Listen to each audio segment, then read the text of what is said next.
Happy Monday, everybody. Here's hoping you had a great weekend.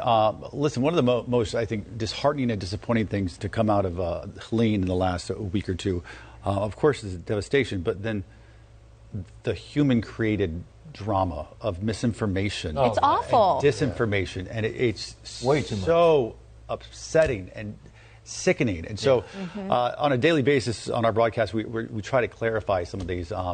And that's what we're going to do this morning, because for the last week, people across the country have been stepping in to help those impacted by Helene, doing good work. But some posts on social media claim you need to register in order to transport items to some of those hardest hit areas. WCNC Charlotte's Jane Monreal verifies this claim for us this morning. Our sources: North Carolina Department of Emergency Management, the North Carolina Department of Public Safety, and Lenoir County Emergency Services. In a Facebook post, Lenoir County Emergency Services says a sudden influx of donations directly into a disaster area can complicate and overwhelm recovery efforts. They shared a Facebook post that says if you're looking to transport supplies and donations to Western North Carolina, you're being asked to request permission from the North Carolina Department of Emergency Management. Our Verify team sent an email to the request line, and it says since the state of North Carolina is advising everyone not to travel into the affected region, emergency management cannot grant permission for or authorize access to individuals for travel. The North Carolina Department of Public Safety's website also details how people can donate supplies to the damaged areas. It states that individuals from outside storm damaged areas who are gathering supplies are urged to collect them, but not attempt to deliver them to Western North Carolina on their own. They say the needs vary from area to area and may change rapidly, and any uncoordinated efforts to deliver supplies can disrupt ongoing rescue efforts. So, while officials are not asking people to stop donating and collecting supplies for those affected by Helene, they are asking people to coordinate the donation of supplies with reputable organizations that can deliver those supplies quickly and safely to those who need it most. And if there's something you'd like verified, just email us at verify@wcnc.com.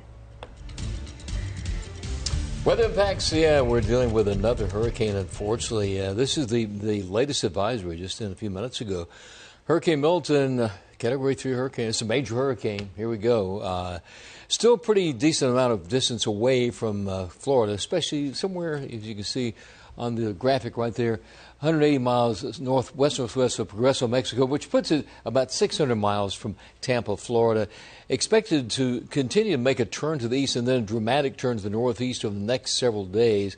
The area, that's the Yucatan Peninsula right below that. That does include Cancun, Cozumel. They're going to be slammed with terrible winds, dangerous storm surge there, and then it takes that track, moves a little bit to the northeast. This is Wednesday morning at 2 a.m. Winds at 145 miles per hour. Chris and I were talking about this. It could easily become a Category 5 hurricane, then takes a turn, heading more up towards Tampa, St. Pete, and that area.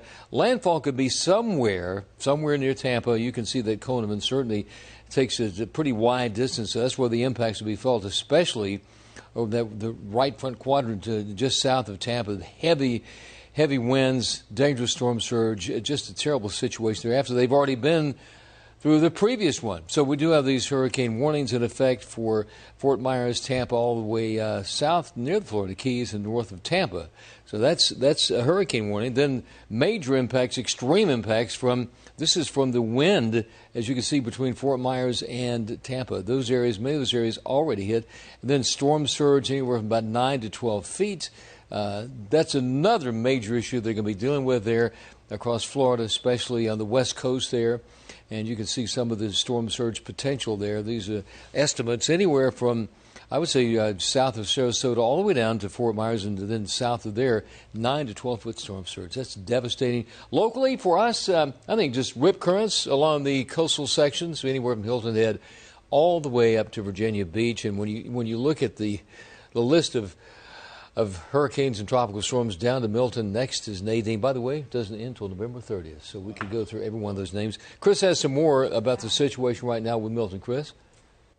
Yeah, no, thanks a lot, Larry. So we're waiting for the mic to come up. So the biggest deal that we're looking at right now is that you're going to have Milton that is now up to 120 miles per hour. This is the 7 a.m. advisory. You usually don't have this, so the cone actually hasn't been updated. So what you're actually going to see is they're already kind of behind schedule. They were saying by noon today that it could be up to 150 miles per hour. Well, it's 7 a.m. and it's at 120. So actively going through rapid intensification, has that pinwheel defined eye wall. So that's why this data is actually outdated, where they're saying 145. Larry and I were discussing this. I wouldn't be surprised if it is going to be challenging. Category 5 strength. It would be our 42nd in hurricane history. Now, what's going to weaken this thing, or what is really against it? It's going to be wind shear, landfall, and dry air. Landfall is inevitable. That's going to be in the Gulf Coast area, western Florida. But dry air, not really much of an issue. This thing is so strong, it's actually blocking all the dry air off towards the north. Sometimes you can have some dry air start to work its way in the southeastern quadrant. That's not happening. So this is only going to get stronger. It's only going to get larger, and likely is going to have the span pretty much north to south, the size of Florida as far as the tropical storm winds go. As it is moving off towards the east, it's right in here that it's still in that favorable wind shear. I think that's where it's going to hit its peak. So this brings us to time about midnight, Tuesday night, heading into Wednesday morning. Once it gets a little bit closer to the Florida shoreline, it hits that red. That's that wind shear. So wind shear is the change of wind speeds with direction and height. As it goes up, it starts to cut up the development, and then once it moves back over to the Atlantic,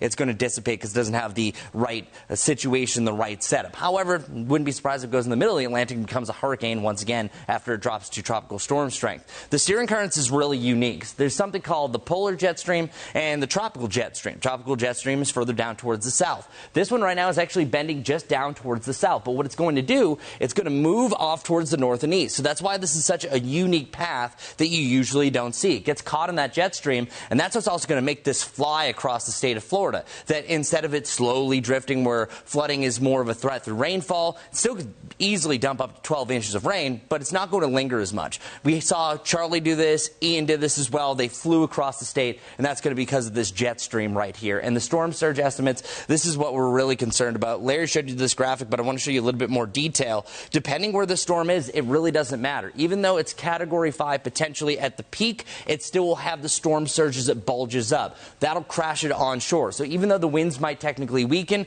we saw this with Katrina. Katrina became a Category 5, and then it went down to Category 3, but then still had the significant storm surge like it was much stronger. So I'm not comparing this to a Katrina event. I'm just letting you know it's a similar setup. So that's why this direction, more of a southwest to southeast instead of coming from the south, is a little bit more detrimental, because you can see a lot of those inlets around Florida. There's going to be a lot of flooding, significant storm surge, where I was following some of the Tampa meteorologists. They're saying this could be the worst storm if it directly hits them that they've seen in over 100 years. You know, we talk about devastation here. This is going to be devastation there. This is the monumental task that FEMA has and our government has, is dealing with two of these amazing storms within a few days of each other. I mean, it's very sad. And you said this is kind of the new normal now with how severe these storms can be. Yeah, I think it's something we all need to prepare for. And if you live in these areas, I think a lot of people are going to make decisions, like you heard a lot of people in our mountain communities.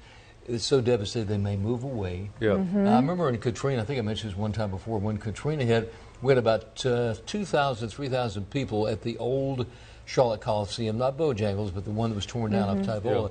And I've run into so many people locally who stayed and never went back. Stayed, never went back. Yeah. So that's the situation. And what, we have 2 more months left of hurricane season? Exactly. Okay. All right, folks, keep it here, and we'll see you back here tomorrow morning.